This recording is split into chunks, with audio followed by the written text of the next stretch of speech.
And here it goes, the long-awaited part 2. I know a lot of you all have been concerned about, where is part 2? I haven't seen it. Where's it at? But here it is, finally. So this is part 2 of me explaining to you exactly how I can't get right.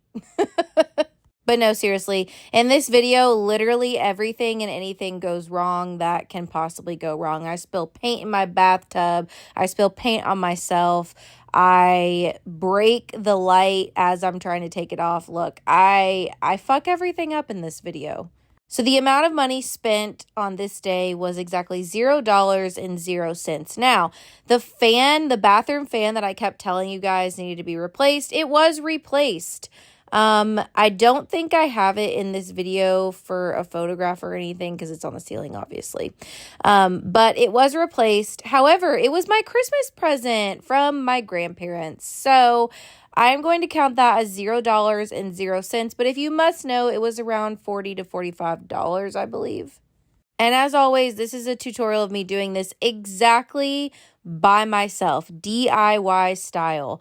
The only thing I can say I didn't do by myself, obviously, is putting the fan in my ceiling because it required going up into the crawl space, and I don't know how to do that shit. So thankfully, I have a grandpa whom I call Pawpaw and my Uncle Steven. And between the two of them, I got that shit done. I got the fan installed. And so now, hopefully, I will not have the same moisture situation that I had before.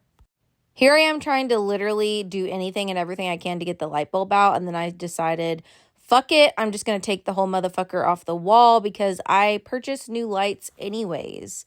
And here is where I'm like, oh no, part of the drywall came up as I pulled the light off. And then I'm like, well, damn. Oh, the light bulb did come out. Thank God. But you can see me here looking and regretting my decisions thoroughly. See, the thing about me is I will do anything and everything I can by myself. I have what's called hyper independence. And unfortunately for me, you develop this as a, from what I understand from many years of therapy, a trauma response. It's a trauma response, okay? So I do everything by myself that I can do by myself, even when I probably should be asking for help. Now, this medicine cabinet type thing, I decided was the ugliest thing I've ever seen in my entire life. It was already existing in the home when I purchased it. So I decided, fuck it. I'm just going to pull this entire motherfucker off the wall. So you can see me here taking everything that's inside it out of it. And then I try to unscrew it. And it doesn't go as planned because, again, like I told you, literally nothing in this video goes as planned. See, I'm trying so hard to pull it off of the wall. It's not working. But thankfully for me, I have what I just told you. Hyper independence. I was bound and, oh, there it goes. I was bound and determined. And there I go. And now there's major holes in the wall. So I have to patch those before I can continue. And more painting. So the primer I used, I don't know if you noticed before, but the primer I used is not only is it mold resistant and mold preventative, it's like the type that completely, if there is some kind of mold, of course you should wash it off or mildew or whatever. But if there is something left on there, it will totally seal it underneath, and it has like an antifungal in it. I spent entirely too much on this gallon of primer, and I hate that I had to do that. But I didn't want to have any residual moisture buildup that might potentially grow any mold. So I figured spending the extra amount of money now made the most sense. Also, the paint that I intend to use in this bathroom, I had a leftover gallon of paint.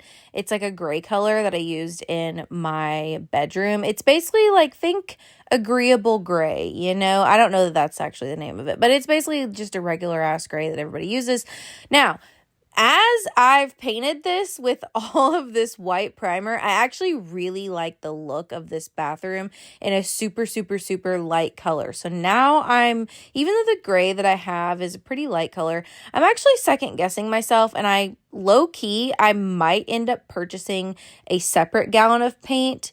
There's me freaking out because I almost fell. A second gallon of paint in like a super light, like maybe like an ivory color or something like that. Because I already have good use for the gallon. I have not completed my bathroom, and I just spilled paint all over my bathroom and all over myself right here.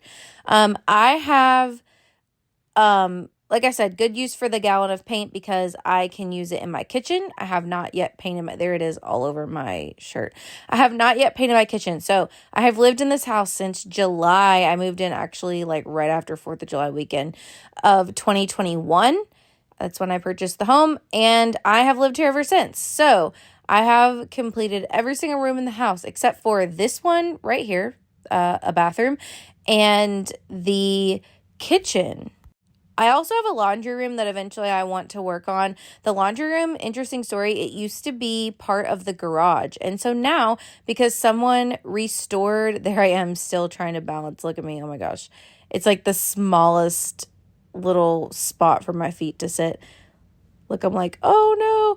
So the garage is a 1-car garage. So it's already kind of small, but it is long enough that my car could fit. However, someone who owned the home before me put in drywall and built a laundry room in the garage, which is great that I have a laundry room. But had they just moved the wall about maybe a foot, maybe 10 inches in a little bit further, and I could actually park my car in the garage. So that is super frustrating that my car does not park in the garage. So I would like to do the laundry room at some point and just have that wall moved in just 10, 12 inches or so. Something I didn't film is that I did actually replace all of the fixtures on the cabinets. I don't know if you noticed them. They're black. Everything I've done in this house is matte black. So all the light fixtures, all the doorknobs, eventually you'll see me replace the doorknob in the doorknobs. There's 2 doorknobs in this bathroom. I like the matte black color. So my light fixtures throughout the entire house, matte black, except for ceiling fans, of course. And in this bathroom, there's 3 light fixtures, and I have purchased all matte black light fixtures. So now I'm going to open up this gallon of primer again and just pour in the leftover paint. Fun fact, what you should always do is wash out. See this little like manila color thing that I'm using? I actually take that. You don't see it in this video, but I take it to the kitchen sink and I totally wash it out because I reuse that motherfucker. It's very demure, okay? I reuse my devices. I don't waste. And you should also do that with rolls. So if you're using a roller, wash that motherfucker out and reuse it. Like, especially if you're not done for the day, if you're just taking a break, wash it off, dry it a little, and then use it the next day because it's not worth it. But this is the finished product. I think it looks great. I don't know what you think, but you can't see the fan. Like I said, this video does not show the fan in. It eventually was the bathroom fan right there. There's a big hole. It eventually was put in there, but I love it. What do you think?